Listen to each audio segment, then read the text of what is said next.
اشهر طالب طب في قسنطينه. مدرسة في الإسلام.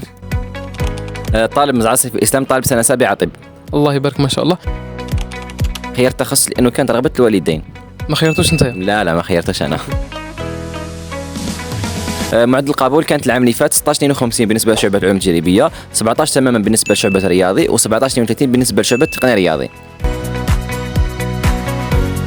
بالنسبة لهذا العام أتوقع أنه راح يهبط شوية لأنه راح يفتحوا ملحقات جديدة، وثاني الأولويات كما الرياضيات كما العلوم التجريبية. اللي موديل يقراهم سنه اولى جامعي كاين 3 انواع. كاين لي موديل اللي ما عندهم حتى علاقه بلا ميديسين كما الانفورماتيك كما الشيمي. كاين لي موديل اللي اي واحد يقرا بيولوجي راح يقرا هذو لي موديل كما باغ اكزومبل لومبريولوجي ليستولوجي سيتو. وكاين دي موديل خاصين بالطب اللي هما الاناتومي ولا ساساج.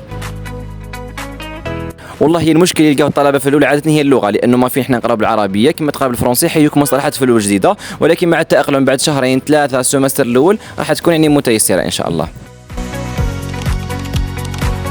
بالنسبة لسنوات الدراسة عندنا 3 مراحل. المرحلة الأولى هي المرحلة ما قبل العيادية، سنة أولى والثانية والثالثة.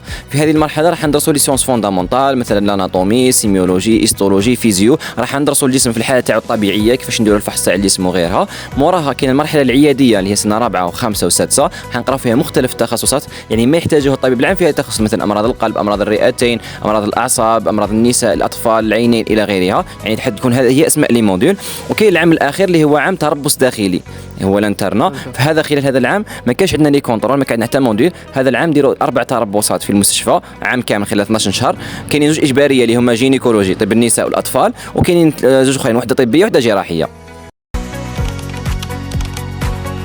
بالنسبه للتخصص كاين العديد من التخصصات تختلف باختلاف المستشفى الجامعي. كاين المستشفيات الجامعيه اللي فيها 5 ولا 6 تخصصات، وكاين المستشفيات الجامعيه الكبرى كما العاصمه ولا قسنطينه فيها حتى 35 40 تخصص عادي. الله يبارك ما شاء الله.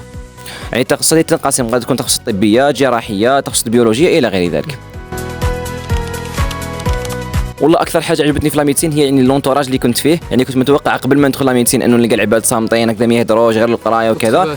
ايوه، ولكن يعني الحمد لله تعرفت على اصدقاء، تعرفت على انتوراج يخدموا بزاف مع النوادي، الجماعه تاع المصلى، الجماعه اللي نخرجوا كيف كذا. سما هذه الحاجه اللي عجبتني في لاميديسين.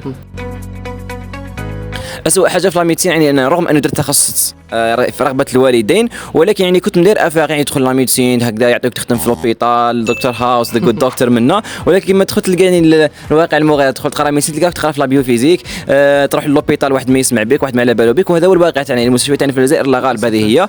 ولكن احنا كطلبة يعني مش غير في الميديسين، يعني انت كطالب انت تطلب العلم، يعني انت لازم تسعى وتتعلم وتشوف كيفاش تتعلم وحدك. مش شرط انه يجي واحد يعلمك ويقول لك هاك تقرا. صح كاينه منها.